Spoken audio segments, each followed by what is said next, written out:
Ribuan massa larut dalam zikir akbar yang dipimpin Tusok. Pengajian Tastafi dan zikir akbar Majelis Zikir Yadara yang dipimpin Tusok kembali digelar di Masjid Besar Baitunur Kecamatan Puedada Kabupaten Biren.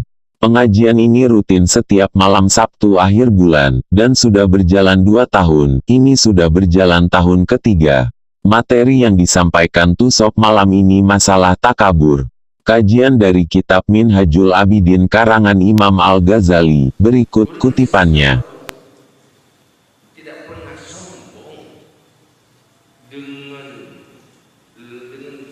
dengan sikap-sikap yang lebih dari orang lain, dengan fasilitas dan penampilan lebih dari orang lain, dan pernah merasa minder dengan rendah dari pandangan orang lain.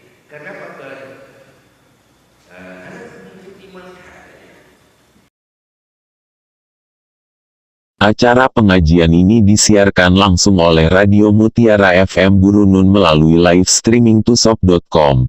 Selanjutnya dilanjutkan dengan zikir akbar yang dilantunkan oleh Syekh Khalili Junib yang dipimpin Tusok sendiri.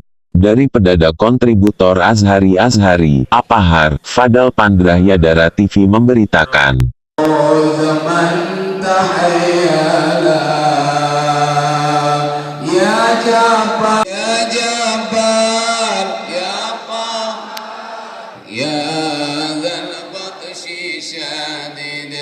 خذ حقنا